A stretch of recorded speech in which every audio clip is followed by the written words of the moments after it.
When I was a kid and the circus would come to town, I was always interested in the clowns, not because I thought they were necessarily funny or I laughed at their crazy antics or whatever. I was just always curious about who are these people behind the makeup?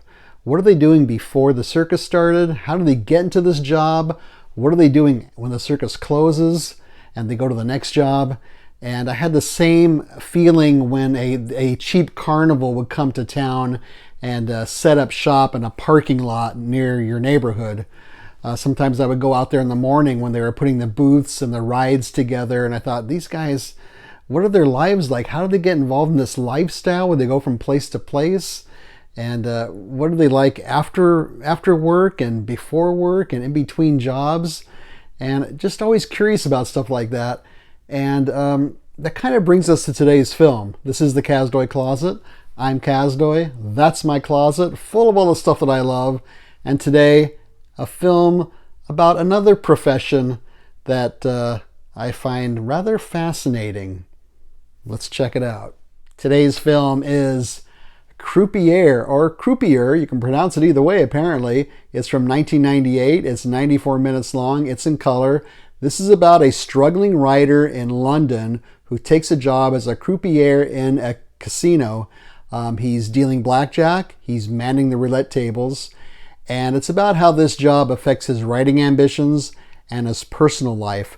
This was directed by Mike Hodges, British director, best known for Get Carter, the Michael Caine film, and for the very silly and weird and campy film Flash Gordon, and for The Omen 2. That stars Clive Owen. This was his breakthrough role in film, and he's probably best known for Children of Men and The Bourne Identity and the title role in King Arthur. I also want to mention the writer, because it's a very well written film, Paul Meyersburg. He wrote two films that happened to star David Bowie, and I don't think I've seen either film, The Man Who Fell to Earth and Merry Christmas, Mr. Lawrence. So I would consider this film a character study. There's a voiceover by Clive Owen, but it's in the third person, which is pretty unusual because usually the voiceovers in films, unless it's an omniscient narrator, it's done in a first person by the main character. This is a third person point of view. We gradually learn why it's in the third person, why, if he's in it and he's telling the story, why he's using third person. We learn how that works, but I don't want to give it away here. I don't expect any big set pieces or car chases or explosions or anything like that in this film. It's not the type of film this is. It's more about the main character and his world, his relationships, and his job. There is a heist, a casino heist involved, and I'm not giving anything away because it says it on the back of this cover. Any plot description is going to say there's a heist, but it's not a heist film. We don't really even see the heist, so it's nothing like that. And it's mainly about how this character changes throughout this film.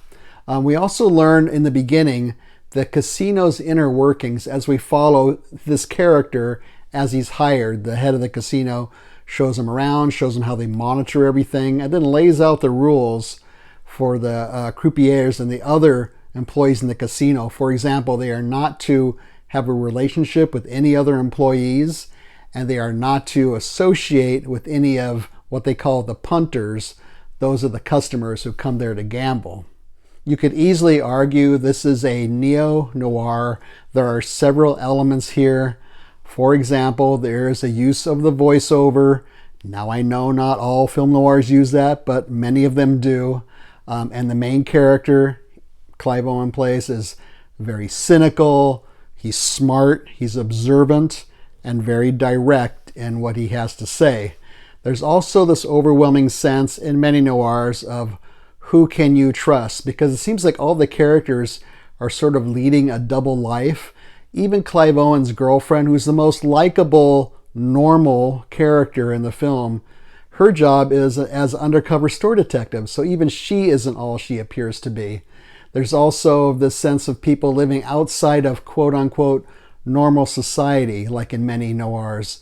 I mean, these guys, these dealers, they have very unusual hours, And the job itself is pretty unusual.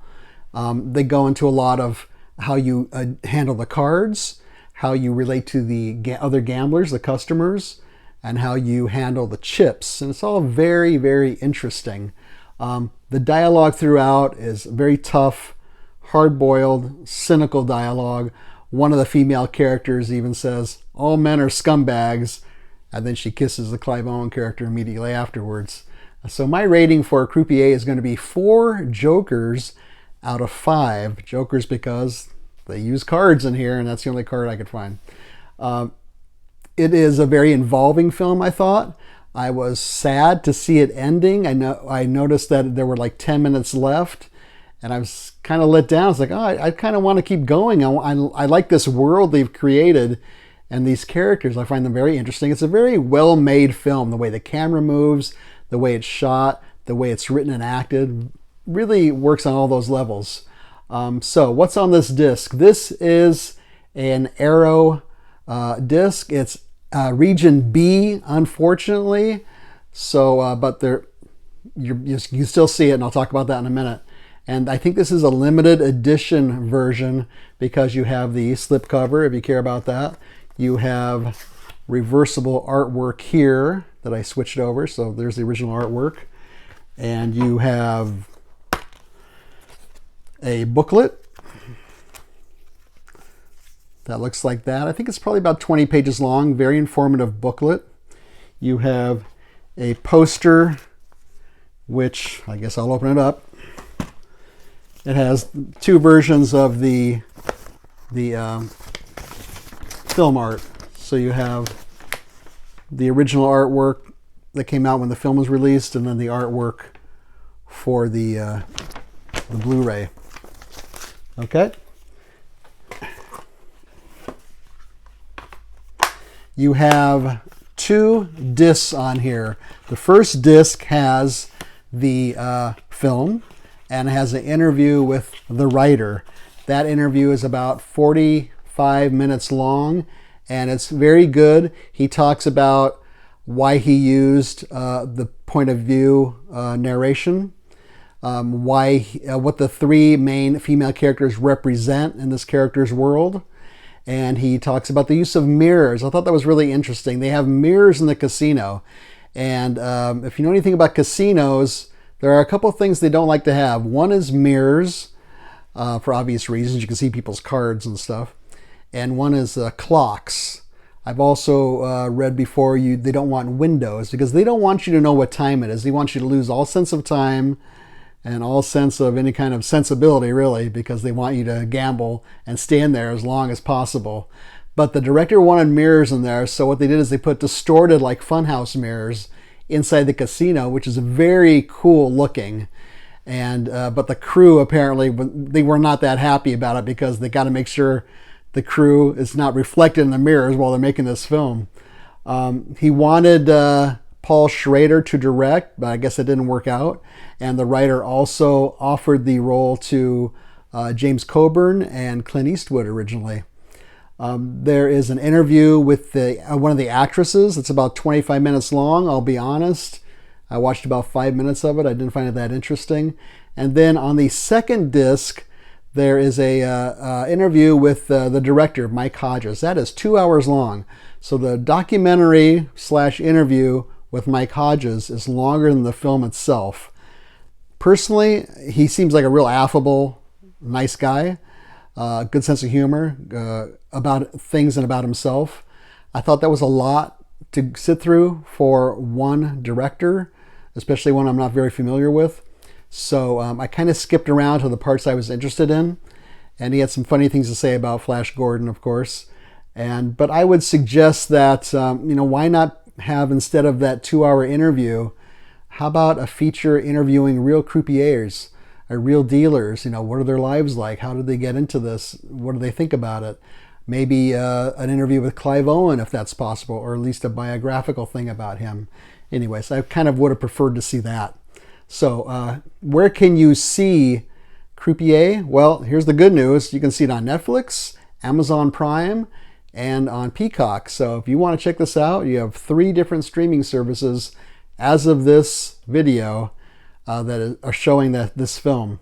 So, Croupier, like this one. Feel free to leave a comment or suggestion down below. I want to thank the following people who left comments since our last video: Michael, Tina, Diod, Martin, and John. Thank you for leaving a comment. Appreciate it.